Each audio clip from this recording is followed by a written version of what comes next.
Alors bonjour tout le monde, bonsoir. Une petite vidéo rapide qui va porter sur l'utilisation de Nmap. J'avais fait une précédente vidéo il y a déjà quelques temps sur le sujet, justement pour aller voir c'était quoi déjà? C'était pour aller voir des certificats. Via Nmap, on était capable d'aller voir quels étaient le type de certificat installé sur un serveur web. Là, ça va porter plutôt sur l'utilisation d'une commande Nmap, mais en fait, comment masquer son IP source.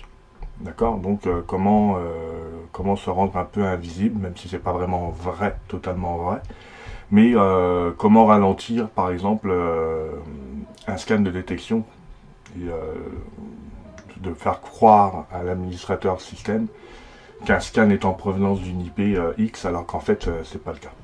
D'une fake IP en fait. Alors comment ça fonctionne? C'est très simple.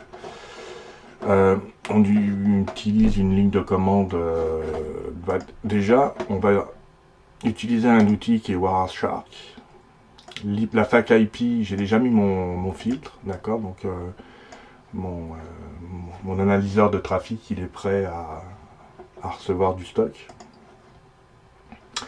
Donc on va utiliser 192.168.1.250 comme fake IP. Si je fais un ping sur cette IP là, ça va pas répondre. Parce qu'en fait, j'ai rien sur mon réseau local qui a cette adresse là. Okay, c'est pas rejoignable. C'est tout à fait normal puisque j'ai rien avec cette IP là. Pourtant, on va le voir dans quelques instants dans mes logs, dans ma capture de paquet, la source IP, ça va être cette adresse là. Ensuite, toujours en ligne de commande, on va aller rentrer la bonne ligne de commande, donc je vous l'explique.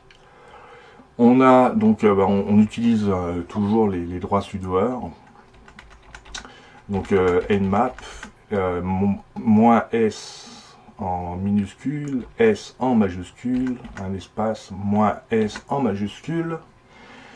Et tout de suite après, on va aller mettre la fake IP qu'on a prise. Donc en l'occurrence ici, pour l'exemple, celle qui finit en .250. Tout de suite derrière, on met un tiret E et en fait, c'est pour aller lui dire sur quelle interface on va sortir, d'accord. Donc moi, vu que je suis en sans fil, j'utilise l'interface qui porte le nom WLP3S0. Voilà. Et finalement, on va aller indiquer sur l'IP qu'on souhaite scanner. En l'occurrence, on va prendre celle qui finit en 254. Et je vais vous faire voir que l'IP que j'utilise, je suis en .31, d'accord, toujours sur le même subnet, en .31, d'accord. Et on lance cette commande-là.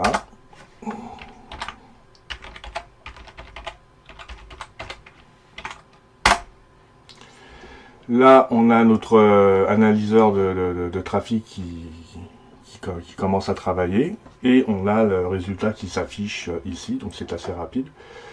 Donc on va déjà voir que effectivement j'ai un certain nombre de ports qui sont ouverts ou fermés. Donc on a le numéro du port, le protocole sur lequel il fonctionne, qui est ouvert en fait. Donc là on voit que c'est du 22 en TCP, donc ça correspond au port SSH par défaut.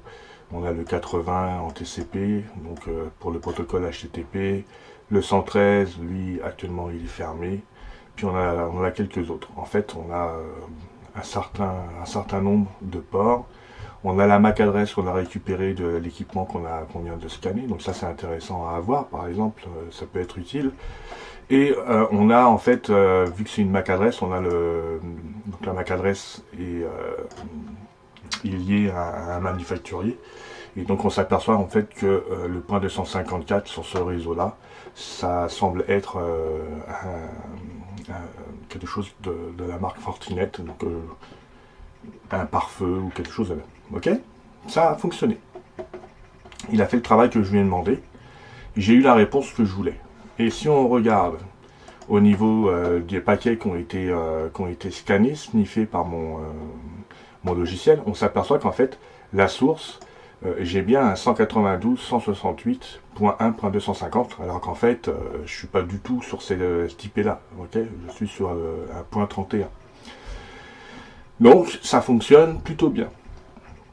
Voilà, donc là, si j'étais un administrateur réseau, puis que je m'aperçois que j'ai du scan sur mon réseau via l'outil Nmap, j'aurais tendance à aller bloquer l'adresse 1.250. Mais je vais pas bloquer la vraie adresse, elle n'existe pas en fait cette adresse-là, c'est une fake adresse. Donc ça peut vous donner un peu des scénarios pour quand on a des mauvaises idées. Voilà, c'est tout ce que j'avais le goût de vous faire voir sur cette petite vidéo. Sur ce, je vous dis à la prochaine. Salut!